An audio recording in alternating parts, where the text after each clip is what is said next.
Baik, bismillahirrahmanirrahim. Assalamualaikum warahmatullahi wabarakatuh. Halo semuanya, perkenalkan saya mahasiswi semester 4 dari Universitas Haluoleo, Fakultas Ekonomi dan Bisnis, jurusan Manajemen. Di sini saya akan memaparkan materi terkait prinsip-prinsip pengelolaan sumber daya pesisir pada mata kuliah Manajemen Industri Kemaritiman dan Perdesaan yang diampu oleh Ibu Dr. Elianti Agus Mokodompit, SE MSI.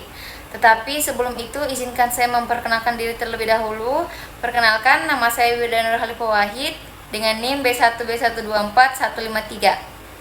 Materi yang saya akan jelaskan yaitu rantai pasok dan logistik maritim, di mana ada 7 poin yang akan saya jelaskan.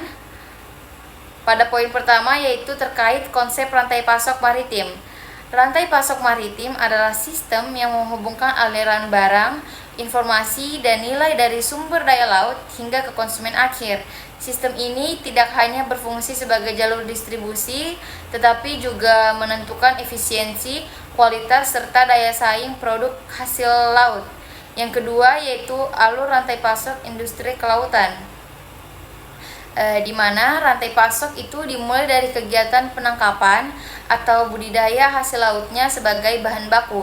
Selanjutnya, produk dikumpulkan oleh pengepul atau melalui tempat pelelangan ikan, kemudian diolah menjadi produk yang bernilai tambah seperti ikan beku atau olahan yang siap untuk dikonsumsi.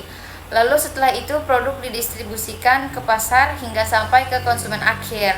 Poin yang ketiga yaitu terkait peran logistik maritim, di mana logistik maritim itu berperan dalam mengatur proses pengangkutan, penyimpanan, serta distribusi produk melalui jalur laut. Sistem logistik yang baik itu dapat memastikan produknya sampai tepat pada waktu dan dalam kondisi yang tetap berkualitas. Poin keempat yaitu terkait sistem cold chain, di mana cold chain atau rantai dingin itu sendiri merupakan sistem yang menjaga suhu produk agar tetap stabil sejak proses penangkapan hingga distribusi. Fasilitas yang digunakan itu meliputi cold storage, dan kendaraan berpendingin. Sistem ini itu sangat penting untuk menjaga kesegaran hasil lautnya.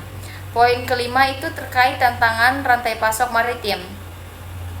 Beberapa tantangan yang dihadapi antara lain yang pertama, ada infrastruktur di wilayah pesisir yang masih terbatas.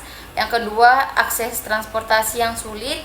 Yang ketiga, kurangnya koordinasi antar pelaku. Dan yang terakhir itu risiko kerusakan produk akibat waktu dan suhu. Nah, tantangan ini itu dapat menyebabkan keterlambatan distribusi dan peningkatan biaya logistik. Poin keenam itu terkait upaya peningkatan efisiensi. Untuk mengatasi tantangan tersebut diperlukan untuk melakukan beberapa hal. Yang pertama yaitu pengembangan infrastruktur seperti pelabuhan dan cold storage. Yang kedua itu pemanfaatan teknologi informasi. Dan yang ketiga itu peningkatan kerjasama antar pelaku rantai pasok.